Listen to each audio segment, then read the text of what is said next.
Good morning students. आज हम लोग हमारे फर्स्ट चैप्टर के न्यूमेरिकल्स को सॉल्व करेंगे। फर्स्ट चैप्टर हमने कंप्लीट पढ़ लिया था।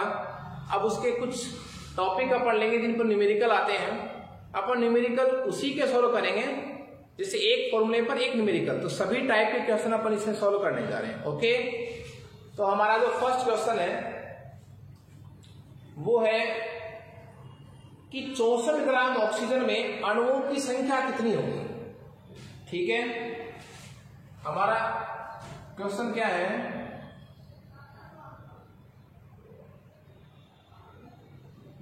चौसठ ग्राम ऑक्सीजन में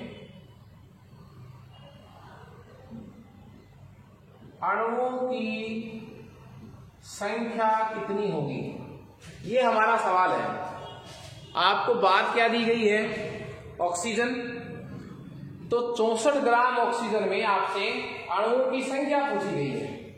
आप क्या करेंगे, पहले मैंने आपको कहा है अणुओं की संख्या के लिए आप इनको मोल में चेंज कर लीजिए। देखिए,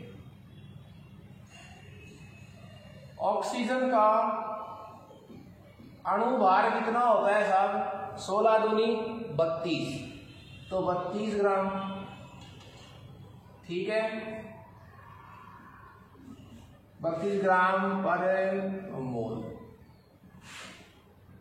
हमें दी हुई कितनी मात्रा है, 64 ग्राम, तो इसके मोल निकाल लो आप पहले। ऑक्सीजन के मोल, मोल का सूत्र क्या होता है, ग्राम में मात्रा बटा अणु भार।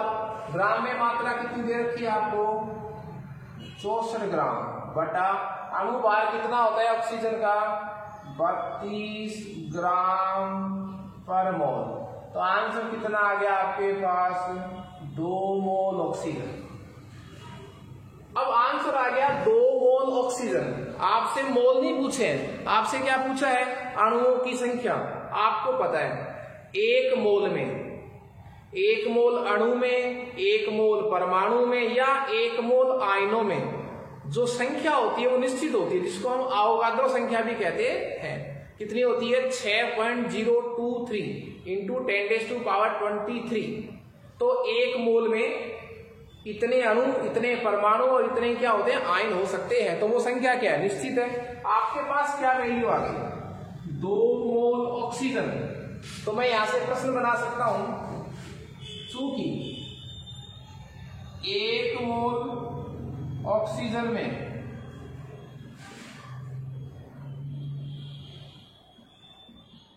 अणुओं की संख्या, 1 मोल ऑक्सीजन में ऑक्सीजन अणुओं की संख्या कितनी हो जाएगी, 6.23 इंटू 10⁻23। 1 मोल अणुओं में इतने अणु, 1 मोल में परमाणु भी इतने, 1 मोल में आयन भी इतने। अब 1 मोल में इतने हैं, इसलिए आपके पास कितना आंसर आया, 2 मोल। तो 2 मोल में अणुओं की संख्या कितनी हो जाएगी, 2 गुणा 6.023 गुणा 10⁻23। मल्टीपल कीजिए आप इसको, इंटू 10⁻23। वैज्ञानिक संकेतन में चेंज कर लीजिए, लेफ्ट से राइट चलिए। जैसे आपको 1 मिल गया, आप इस पर पॉइंट लगाएंगे, तो 1.2046 इंटू 10⁻24 ये आगे साहब आपके पास। ओके, आपसे परमाणु पूछता कि 64 ग्राम ऑक्सीजन गैस में परमाणु कितने हैं। अब देखिए, एक अणु में कितने परमाणु हैं, O2। तो एक अणु में कितने परमाणु हैं, 2। तो ये अणु आ गए, परमाणु की संख्या पूछता तो 2 से फिर गुणा कर देते अपन। ओके, तो ये हमारा फर्स्ट क्वेश्चन था कि 64 ग्राम ऑक्सीजन में अणुओं की संख्या कितनी होगी। तो आपने पहले मोल बना लिए, मोलों की संख्या से फिर अणुओं की संख्या में कोई दिक्कत नहीं है।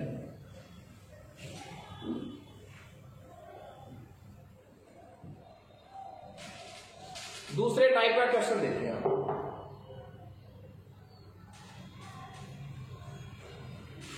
प्रश्न है हमारा, 36 ग्राम H2O में आपको जल की ग्रामों में मात्रा कितनी दी है? 36 ग्राम। 36 ग्राम जल में इलेक्ट्रॉन की संख्या ज्ञात करो। 36 ग्राम जल में इलेक्ट्रॉन की संख्या ज्ञात करो। तो देखिए पूछा क्या आपसे, इलेक्ट्रॉन की संख्या। आप थोड़ा सा सीरीज पर ध्यान दें, आपसे क्या पूछा है? इलेक्ट्रॉन की संख्या। देखिए आपसे चाहे इलेक्ट्रॉन की संख्या पूछे, प्रोटॉन की संख्या पूछे या न्यूट्रॉन की संख्या पूछे, इलेक्ट्रॉन की संख्या, परमाणु किसमें होते हैं? इलेक्ट्रॉन किसमें होते हैं? परमाणु में। तो इलेक्ट्रॉन की संख्या तभी आएगी जब हमें पहले किसकी संख्या पता चले? परमाणु की। हमें परमाणु की संख्या थोड़ी दी गई है, नहीं दी गई ना, ठीक है। परमाणु मिलकर क्या बनाते हैं? अणु, या क्या बनाते हैं? यौगिक। तो हमें दिया क्या है? जल। जल एक अणु है, जल एक यौगिक है। तो अब हमें देखो दिया हुआ क्या है? अणु। पहले हम अणु में किसकी संख्या ज्ञात करेंगे? परमाणु की।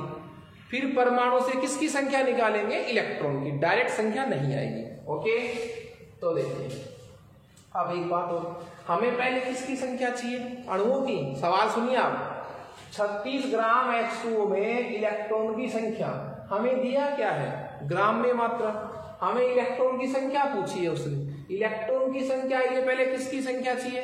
परमाणु की। ओके, परमाणु की संख्या किससे आएगी? पहले अणु की संख्या चाहिए। अणु की संख्या कब आएगी? जब हमारे पास किसकी संख्या ज्ञात होगी? मोलों की संख्या। किसकी संख्या ज्ञात होगी? मोलों की संख्या। ओके, तो ये 4 क्रम बन गए। अब मोलों की संख्या कब आएगी? जब हमारे पास ग्रामों में मात्रा होगी।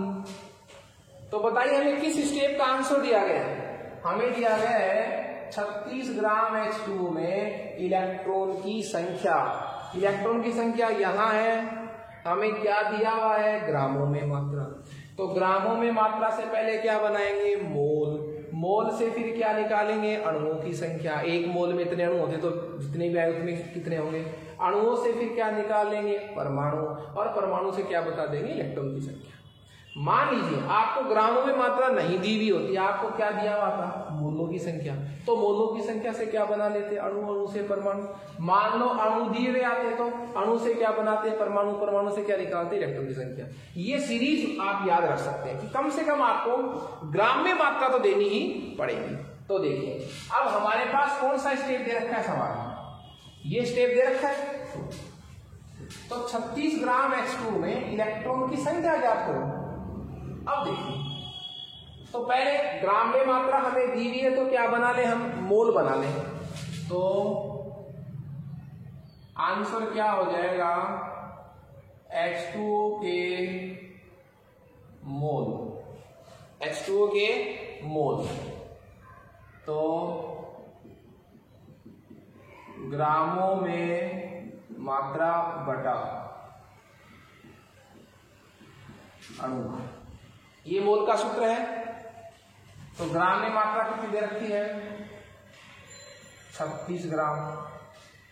अणु भार, जल का अणु भार बोलो, मोलर द्रव्यमान बोलो, तो उसका सूत्र भार बोलो, एक ही बात है। टोटल लगा लो, जल का टोटल कितना आएगा?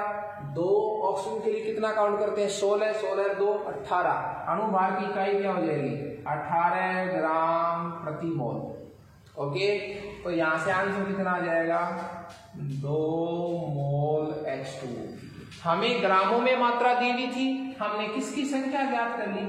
मोलों की संख्या। ओके, अब हम मोलों की संख्या से क्या ज्ञात करेंगे? जल के अणुओं की संख्या।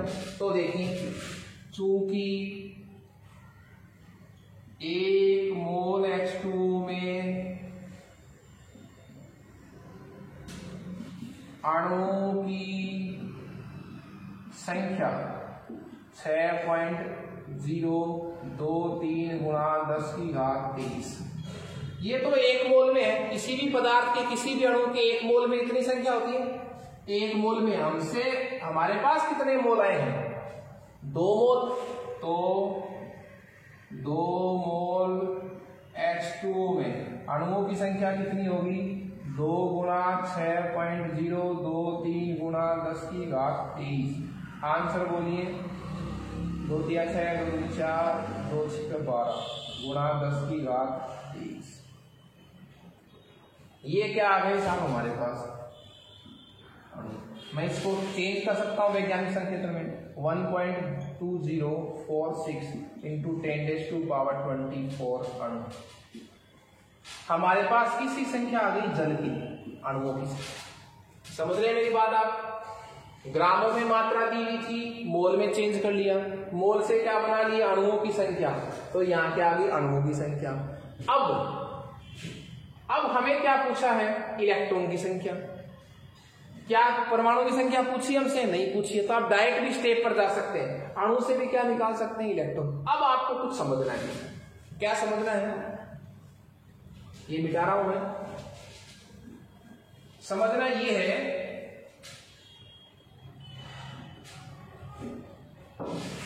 अगला ये कहता है ना कि परमाणु में कितने इलेक्ट्रॉन है, तो आपको अणु से क्या निकालने पड़ते हैं? परमाणु से क्या निकालते हैं? इलेक्ट्रॉन की संख्या। पर आपसे क्या पूछा है? अणु में कितने इलेक्ट्रॉन है, तो आप परमाणु की तरफ मत जाइए, डायरेक्ट निकाल सकते हैं। ये अणु आ गए। चूंकि जल के एक अणु में इलेक्ट्रॉन की संख्या होती है, ये बात आप मान लीजिए। ये आंसर किसके है साहब? ये है जल अणुओं के। किसमें है जल अणु? 36 ग्राम जल में इतने जल के अणु आए हैं साहब। ये है जल के अणु, इतने हमारे पास। अब हम प्रश्न बना रहे हैं कि एक जल के अणु में कितने इलेक्ट्रॉन होते हैं, तो जल के एक अणु में कितने इलेक्ट्रॉन होते हैं? देखो जल का सूत्र क्या है? H2 है कि नहीं है? अब जल का सूत्र H2 है, तो जल में हाइड्रोजन में कितने इलेक्ट्रॉन? 1। 2 हाइड्रोजन में कितने इलेक्ट्रॉन? 2। तो 2 इलेक्ट्रॉन तो ये हो गए, प्लस 1 ऑक्सीजन में कितने इलेक्ट्रॉन? 8। तो 8 इलेक्ट्रॉन ये हो गए। टोटल नंबर ऑफ इलेक्ट्रॉन कितने हो गए? 10। तो जल के एक अणु में कितने इलेक्ट्रॉन होते हैं? 10। आपके पास जल का एक अणु है तो इतने सारे अणु हैं, ये अणुओं की संख्या है। तो जब एक अणु में 10 इलेक्ट्रॉन होते हैं तो इतने अणुओं में कितने इलेक्ट्रॉन होंगे? 10 से गुणा कर दो। तो ये गुणा कर लीजिए आप। 1.2046 इंटू 10⁻24 मल्टीपल किससे कर दिया? 10 से। तो आंसर क्या आ जाएगा? 1.2046 इंटू 10⁻25 इलेक्ट्रॉन। ये आगे साहब आपके पास क्या? 36 ग्राम H2O में इलेक्ट्रॉन की संख्या। कोई दिक्कत नहीं है। नेक्स्ट हमारा क्वेश्चन देखिए।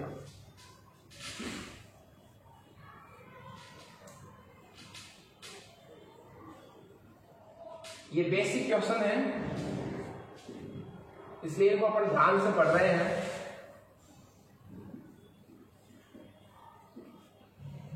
थर्ड क्वेश्चन हमारा है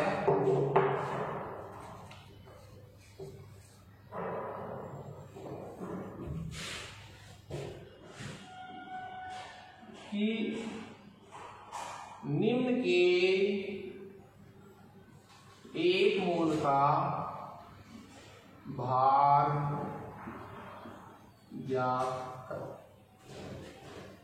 निम्न के एक मोल का भार ज्ञात करो। क्लियर है? देखो, निम्न के एक मोल का भार ज्ञात करने का मतलब क्या हुआ? किसी का भी एक मोल का भार ज्ञात करने के लिए अपन क्या करते हैं? उस यौगिक में पड़े हुए सभी परमाणु के परमाणु द्रव्यमानों का क्या करते हैं? योग करते हैं। तो हमारे पास क्वेश्चन किसका है? देखिए, फर्स्ट NaCl। फर्स्ट क्या है हमारे पास? सवाल में दे रखा है NaCl। सेकंड हमारे पास है कैल्शियम क्लोराइड, NaCl और कैल्शियम क्लोराइड। दोनों क्लोराइड है तो एक चेंज कर लीजिए, ये लीजिए CaCO3। ठीक है? तो देखिए NaCl के लिए क्या होगा? एक मोल का भार, तो सूत्र का टोटल लगा दो आप। सोडियम के लिए वेट कितना बताते हैं अपन 23, क्लोरीन के लिए कितना बताते हैं 35.5, तो आंसर कितना आ जाएगा 58.5 ग्राम प्रति मोल। तो 1 मोल का भार, अगर 1 मोल बोल दिया तो हमें सीधा इतना ही बताना 58.5 ग्राम। इसी तरह कैल्शियम कार्बोनेट के लिए, कैल्शियम 20 नंबर पर आता है तो 40 प्लस कार्बन के लिए 12, एक ऑक्सीजन के लिए कितना काउंट करते हैं अपन 16, तो 3 के लिए 16 3 48, टोटल हो जाएगा 100 ग्राम प्रति मोल। और 1 मोल का पूछा है तो सीधा आंसर क्या बता दो 100 ग्राम। तो इस तरह आप किसी भी, अच्छा एक बात हो, ये तो पूछा है निम्न के 1 मोल का भार ज्ञात करो। अब आपसे कोई पूछे NaCl का मोलर द्रव्यमान कितना होगा, तो क्या पूछ रहा है अगला आपसे NaCl के 1 मोल का द्रव्यमान पूछ रहा है, तो कितना है 58.5 ग्राम। NaCl का सूत्र द्रव्यमान कितना होगा 58.5 ग्राम। NaCl का कुल अणु भार कितना होगा 58.5 ग्राम। NaCl का कुल परमाणु द्रव्यमान कितना होगा 58.5 ग्राम। आंसर एक ही आना है, कहने के तरीके अलग अलग है। तो ये मैंने बीच में एक आपको सवाल बताया कि आप इस तरह कंफ्यूज नहीं हो कि परमाणु द्रव्यमान, परमाणु भार, अणु भार, मोलर द्रव्यमान, इन सब का जो क्वांटिटी है, इनकी जो मात्रा है, वो दोनों की क्या होती है, एक ही होती है। इसके बाद हमारा नेक्स्ट क्वेश्चन है कि आपको मान लीजिए ग्रामों में मात्रा दी हुई है, ग्रामों में क्या दी हुई है मात्रा, और ग्रामों में मात्रा दी हुई, उससे आपसे मोलों की संख्या पूछी है, तो सवाल क्या बनेगा। इसके लिए देखिए आपको ग्राम में मात्रा दी जाएगी, तो किसकी संख्या ज्ञात करनी है,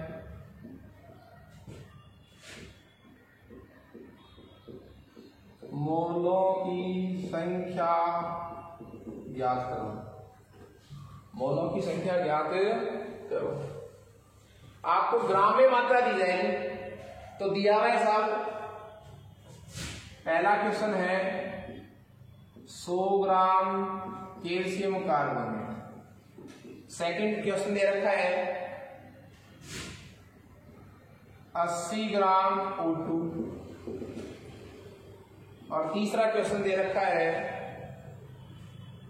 10 ग्राम ग्लूकोज, शर्करा दे रखी है, 10 ग्राम सुक्रोज दे रखा है, शर्करा C12H22O। आपसे क्या पूछा है, मोलों की संख्या पूछी है आपसे। किसकी संख्या पूछी है आपसे, मोलों की संख्या पूछी है।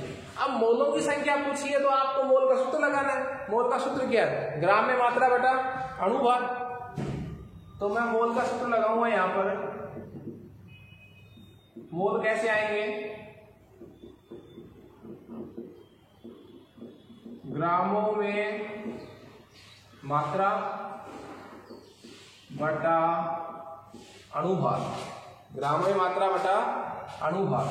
तो ग्राम में मात्रा कितनी है साहब, ग्राम में मात्रा दे रखी है 100 ग्राम। अणुभार अभी बताया था मैंने, अणुभार बोलो, मोलर द्रव्यमान बोलो, सूत्र द्रव्यमान बोलो, परमाणु भार बोलो। तो CaCO3 का जब टोटल लगाते हैं तो कितना आता है, 100 ही आता है।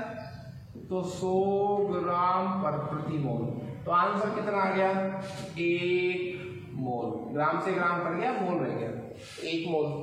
दूसरा क्या दे रखा है 80 ग्राम O2। देखिए 80 ग्राम O2, ग्रामों में मात्रा कितनी है 80 ग्राम, ग्राम में मात्रा कितनी दे रखी है 80 ग्राम। और O2 का मतलब, अब O2 का टोटल कितना होगा, एक ऑक्सीजन के लिए 16, 2 के लिए 32, तो 32 ग्राम प्रति मोल। तो कितना आ गया 2.5 मोल। कितना आंसर आएगा 2.5 मोल। फिर पूछा है 10 ग्राम C12H22O11, ये पूछा है साहब आपसे। तो इसके लिए क्या लगाएंगे, सूत्र वही लगेगा। ग्राम में मात्रा कितनी दे रखी है सवाल में 10 ग्राम, ठीक है, 10 ग्राम दे रखी है। अब अणुभार, तो इसका टोटल लगा लो। एक कार्बन के लिए अपन 12 काउंट करते हैं, तो 12 के लिए कितना हो जाएगा, 12 गुणा 12 144। चलिए इधर टोटल कर लेते हैं अपन, 144 प्लस एक हाइड्रोजन के लिए, एक तो 22 के लिए कितना हो जाएगा, 22 प्लस 22। एक ऑक्सीजन के लिए अपन 16 काउंट करते हैं, तो 11 के लिए कितना हो जाएगा, 16 गुणा 11 176। तो टोटल कितना आ जाएगा ये 342 ग्राम प्रति मोल। तो ये भाग लगा दीजिए, 342 ग्राम प्रति मोल। तो अब जो भी आंसर आएगा वो आ जाएगा, किसमें आएगा, मोल में। ओके,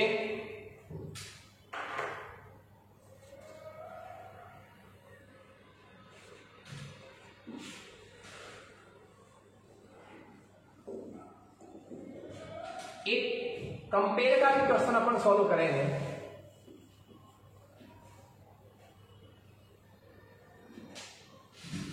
कंपेयर का क्वेश्चन कैसे, सवाल हमारा है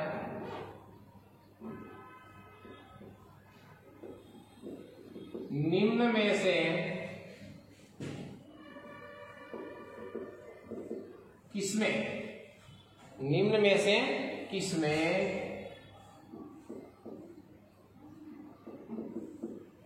अणुओं की संख्या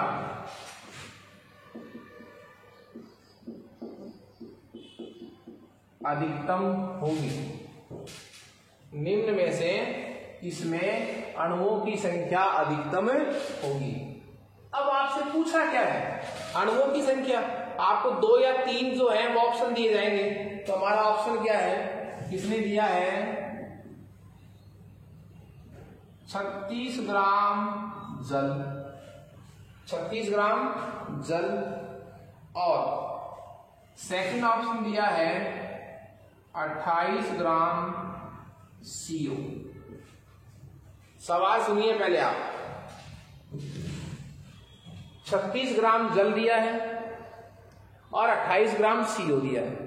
मतलब वो कह रहा है 36 ग्राम जल में ज्यादा जल के अणु है या 28 ग्राम कार्बन मोनोऑक्साइड में ज्यादा कार्बन मोनोऑक्साइड के अणु है, किसमें ज्यादा अणु है। अब अणुओं की संख्या हम निकाले तरीके से, तो मैंने आपको पहले एग्जांपल बताया, पहले आप मोलों की संख्या निकालें। तो पहले मोल निकालो आप, और एक मोल में संख्या फिक्स होती है। तो पहले किसको आंसर करेंगे अपन, 36 ग्राम H2 की बात कर रहे हैं, मोल निकालो साहब। तो जल के मोल निकालने के लिए जल की ग्राम में मात्रा कितनी दे रखी है, 36। अणुभार टोटल लगा लो आप, इसका टोटल कितना आएगा,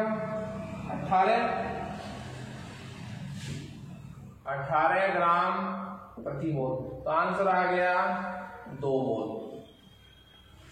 तो 36 ग्राम H2 में कितने मोल है, 2 मोल। आपको पता है 1 मोल में कितने अणु होते हैं, 6.23 गुणा 10 की घात 23। आपके पास रिजल्ट कितना है, 2 मोल का। तो रिजल्ट 2 मोल का है, तो 2 से गुणा कर दीजिए, तो आ जाएगा 6402612 गुणा 10 की घात 23। वैज्ञानिक संकेतन में लिखेंगे तो 1.2046 इंटू 10⁻²⁴। ये आपके पास आगे क्या अणु, किसके,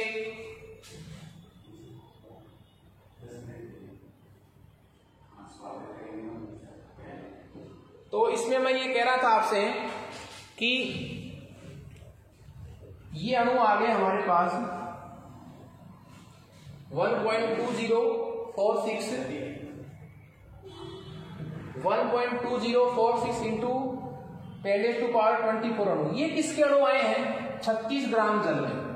आगे अब हम कंपेयर करेंगे किसकी, 28 ग्राम CO से। तो दूसरा ऑप्शन निकाल देते हैं। दूसरा ऑप्शन हमारे पास क्या है, 28 ग्राम CO। पहले उसी तरह आप CO के क्या निकालिए, मोल निकालिए। तो ग्राम में मात्रा 28 ग्राम। अणुभार टोटल लगा लो CO का, अणुभार, सूत्र द्रव्यमान, सूत्र भार, मोल द्रव्यमान एक ही बात है। तो 12 और 16 18, 12 और 16 28 ग्राम प्रति मोल। अणुभार हो गया, ग्राम से ग्राम कट गया, आंसर कितना आया। तो देखो 36 ग्राम जल में तो कितने मोल जल है? 2 मोल। और 28 ग्राम CO में कितने मोल है? 1 मोल। तो किसी में अणु ज्यादा होंगे? किसी के भी 1 मोल में कितने अणु है? कितने? तो जल में तो 2 मोल आंसर आ रहे हैं, CO में 1 मोल आ रहा है, तो अणु किस में ज्यादा होंगे? जल में। तो यहाँ कितने होंगे अणु? 6.23 गुणा 10⁻23। ये तो CO अणु है और ये जल के अणु। ज्यादा किसमें है? जल के अणु। ओके, एक क्वेश्चन हमारा, मैंने जब ये टॉपिक पढ़ाया था आपको तब भी बताया था, एक परिभाषा आपने पढ़ी थी सीमांत अभिकर्मक, लिमिटिंग रिएजेंट। और सीमांत अभिकर्मक को मैंने ये कहा था कि अभिक्रिया में भाग लेने वाला वह अभिकारक जो पहले समाप्त हो जाता है और उसके समाप्त हो जाने से उत्पाद का बनना भी सीमित हो जाता है, उत्पाद का बनना बंद हो जाता है, उस अभिकारक को मैं क्या कहता हूं? सीमांत अभिकारक। ओके, क्यों? क्योंकि रिएक्शन उसके बिना पॉसिबल नहीं होगा। तो एक क्वेश्चन उस पर अपन सॉल्व करने जा रहे हैं। प्रश्न कैसे होगा वो सुनिए। प्रश्न हमारे पास है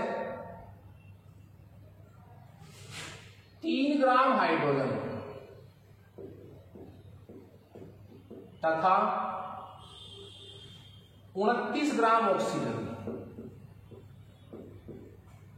से क्रिया में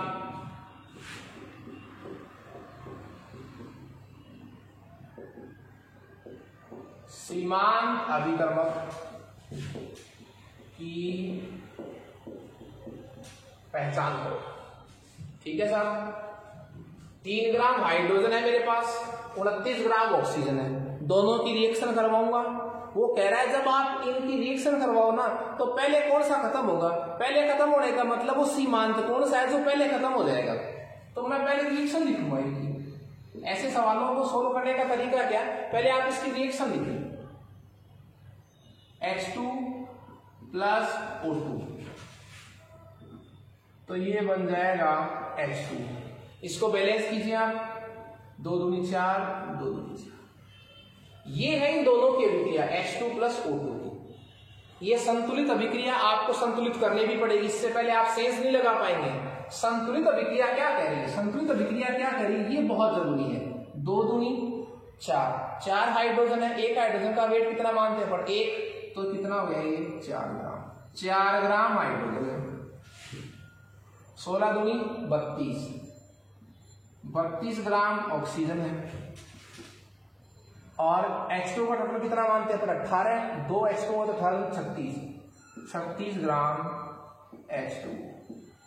ये आपको सेंस निकालना है बस अभिक्रिया से। अभिक्रिया क्या कह रही है कि 4 ग्राम हाइड्रोजन को कितने ग्राम ऑक्सीजन चाहिए? 32 ग्राम, तब जाकर जल बनता रहेगा। हमारे पास कितने हैं? 3 ग्राम तो हाइड्रोजन है, 29 ग्राम क्या है? ऑक्सीजन। तो कह रहा है जब आपके पास 3 ग्राम हाइड्रोजन और 29 ग्राम ऑक्सीजन हो तो पहले कौन सा खत्म होगा? यह बताने के लिए आपको पहले वो अभिक्रिया लिखनी पड़ेगी। अभिक्रिया मैंने लिख दी कि H2 प्लस O2 की क्रिया से ऐसे बनता है। अभिक्रिया को बैलेंस करना पड़ेगा। बैलेंस अभिक्रिया हमें क्या कह रही है वो सुनना है। वो कह रहे हैं 4 ग्राम हाइड्रोजन को 32 ग्राम ऑक्सीजन चाहिए, तब जल बनेगा। अब वहां से उठाओ कि चूंकि 4 ग्राम H2 को क्रिया के लिए आवश्यक ऑक्सीजन की मात्रा, समीकरण क्या कह रहा है? 4 ग्राम हाइड्रोजन को कितना ऑक्सीजन चाहिए क्रिया करने के लिए, मतलब जल बनाने के लिए? 32 ग्राम।